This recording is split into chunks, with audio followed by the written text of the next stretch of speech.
There is a rise of new Asian power, और कहा जा रहा है कि वो जो नई एशियन पावर है that is not China, that is India. और ये एक ग्लोबल समझिए आप कंसेंसस डेवलप हुआ, और ये किस तरह मुमकिन हुआ ये मैं आपको बताता हूँ।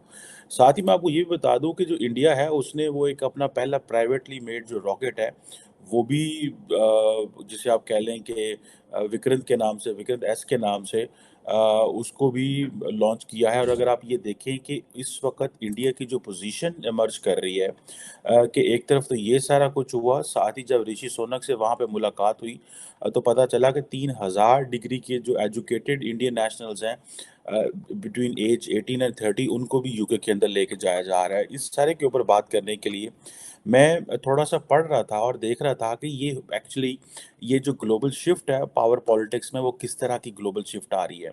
अब अगर आप ये देखें कि जो G20 का जो एक जॉइंट समिट, जो जॉइंट स्टेटमेंट आया, वो तकरीबन तकरीबन 1186 पेजेस का एक डॉक्यूमेंट है, जिसके ऊपर बेसिकली एक डिस्कशन हुई है कि भाई हमें किस तरह का मुस्तकबिल दुनिया के लिए चाहिए। अब इंडोनेशिया के प्रेसिडेंट जो हैं जोको विडोडो, उन्होंने बेसिकली G20 की प्रेसिडेंसी जो है वो पीएम मोदी को दे दी। अब पीएम मोदी को याद रखें कि वो अगले साल सितंबर के अंदर 2023 के अंदर जो है वो ये लीडर्स समिट करेंगे, और ये सारी की सारी लीडरशिप जो है दुनिया की वो इंडिया के अंदर होगी। And remember one thing, right after that summit 6 महीने के अंदर इंडिया के अंदर इलेक्शंस हैं, और नरेंद्र मोदी जो हैं वो third term as a prime minister आ रहे हैं, और there is a likely possibility कि वो जो चांसेस हैं वो जीत जाएंगे। अब मैं आपको ये बताता हूँ कि जो G20 समिट है इसको इंडियन मीडिया एंड जो बीजेपी है उसने किस तरह एक डोमेस्टिक नैरेटिव में इस्टेब्लिश किया है। ये बहुत बहुत बड़ी चीज़ है, ये कोई मामूली चीज़ नहीं है। आप देखें कि G20 की जो समिट है उसमें जो इंडियन जो की इनकी जो पार्टी है मोदी साहब की, बीजेपी, वो इसको एज इलेक्शन कैंपेन के तौर पे शो कर रही है कि जी नरेंद्र मोदी जो है वो ग्लोबल स्टेट्समैन के तौर पे मर्ज हुआ है, वो एज ए ग्लोबल लीडर के तौर पे मर्ज हुआ है, और एक दुनिया में इंडिया जो है वो एक पावरफुल कंट्री के तौर पे सामने आया है, और दुनिया के हाई टेबल्स पे इंडिया बैठता है। और सबसे बड़ी बात ये हुई वो ये है कि उन्होंने कहा जनाब इंडिया ने क्या किया है कि जितने भी जो एंटेगनिस्ट थे, दुश्मन थे, फ्रेंड्स एंड फोर्स थे, उनको लाके इकट्ठा कर दिया। यानी कि वो चाइनीज प्रेसिडेंट शी जिनपिंग के साथ भी मिला, और वो जो है वो रशिया की जब वॉर होती है तो उसके ऊपर भी वो कहते हैं जनाब कि this is not an era of war. और मोदी साहब ने वहाँ पे जो इंडियन मीडिया ने और जिस तरह वो हाईलाइट किया गया, उन्होंने कहा जी कि दिस इज जी, जो G20 में कहा कि जी मोदी साहब ने तो आइडिया ऑफ पीस दिया। और जो आइडिया ऑफ पीस जो है दैट वो सबको अट्रैक्ट करता है इस वक्त की अगर आप कंडीशन जो है वो अगर आप देखें। और इसमें अगर लेट से कि अगर मुख्तलिफ जो ममालिक के लोग हैं जो मुख्तलिफ सोच रखते हैं, अथॉरिटेरियन भी हैं, रशिया भी है, चाइना भी है, डेमोक्रेसीज भी हैं, लेकिन इंडिया एक इस तरह का मुल्क है कि that is becoming as a bridge.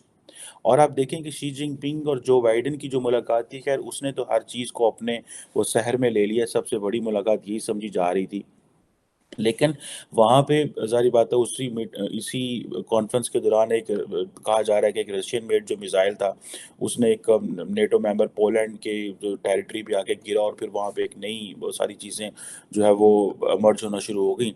लेकिन अगर आप प्राइम मिनिस्टर मोदी को देखें, उन्होंने डिफरेंट दुनिया के लीडर्स के साथ डिस्कशंस की, इंक्लूडिंग इंग्लैंड के प्राइम मिनिस्टर जो हैं वो ऋषि सोनक के साथ भी, और उनके साथ भी उन्होंने क्या उसे बोलते हैं जो डिस्कशन की वो बड़ी देवर, क्योंकि पहले ही प्राइम मिनिस्टर मोदी ने एक एनवायरनमेंट बना के रखा हुआ था when it comes to England और इंडिया के अंदर, ताकि जी देखें एक हिंदू जो है वो इस वक्त बरतानिया का जो है वो वजीर आजम आ गया है।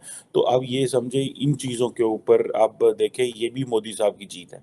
एक बहुत बड़ा तबका इसको भी ये चीज़ें कह रहे हैं कि ये इंडिया की जीत है, मोदी साहब की जीत है। खैर एनी हो, आप देखें ऋषि सोनक के साथ जो बात हुई वो सिक्योरिटी के ऊपर, एनवायरनमेंट के ऊपर, हेल्थ, इकोनॉमिक रिवाइवल के ऊपर, इन चीज़ों के ऊपर बात हुई। लेकिन जो सबसे इम्पोर्टेंट चीज़ थी अगर आप उसको देखें, और वो ये है अब जो वेस्टर्न लीडर्स हैं उन्होंने इंडिया को as a major stake holder के तौर पर देखा। जैसे आप कह लें कि वो वेस्ट के साथ भी, बिकॉज वेस्ट के साथ भी क्लोज है, और G20 के जो रशिया के साथ भी जो करीब है। और इंडिया का जो एजेंडा था that was a modest agenda कहा जा रहा है। वो भले एनर्जी हो, क्लाइमेट इश्यूज हो, वो इकोनॉमी के इशू हो, क्योंकि जो वेस्टर्न लीडर्स हैं वो सारे के सारे they were preoccupied on this concept and idea of war.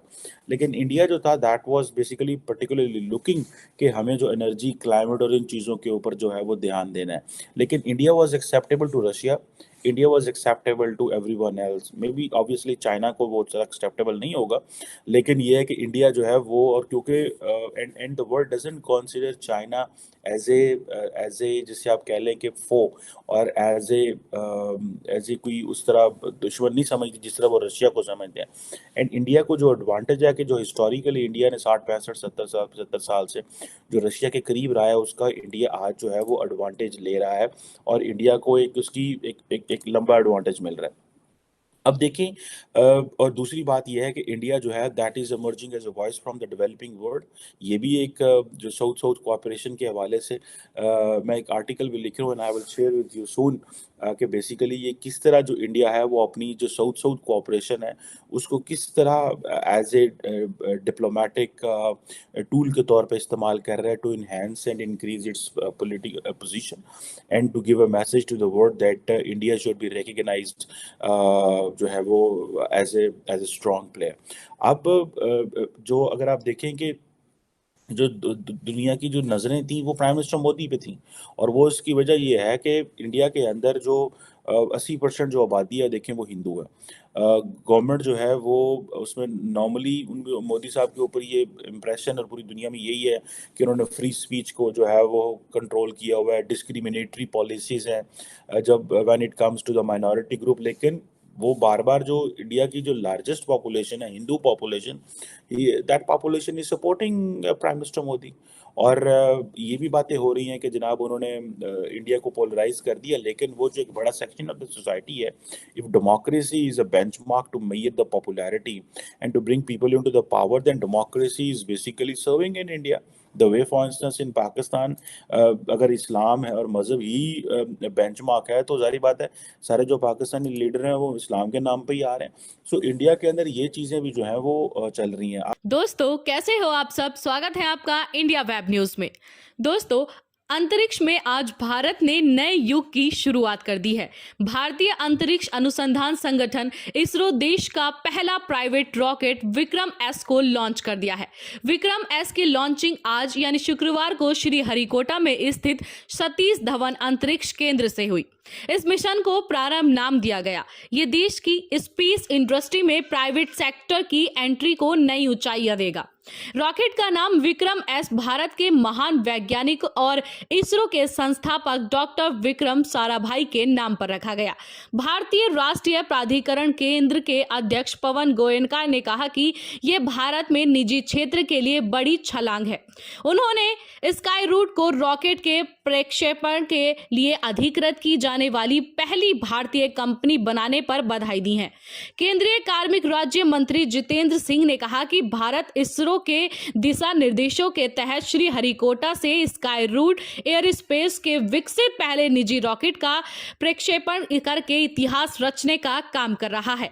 Vikram S सब आर्टिफिशियल्स ने कहा कि उड़ान इन्होंने भर दी है। अब भारत का नाम उन देशों के साथ जोड़ा दिया जाएगा जो प्राइवेट कंपनियों के रॉकेट को स्पेस में भेजते हैं। विक्रम एस सतीश धवन अंतरिक्ष केंद्र से इसके लॉन्चिंग के बाद 81 किलोमीटर की ऊंचाई पर पहुंचेगा। इस मिशन में 2 घरेलू और 1 विदेशी ग्राहक के 3 पेलोड को ले जाया जा रहा है। तो दोस्तों इस रिपोर्ट में इतना ही। आप हमारे साथ देखते रहिए।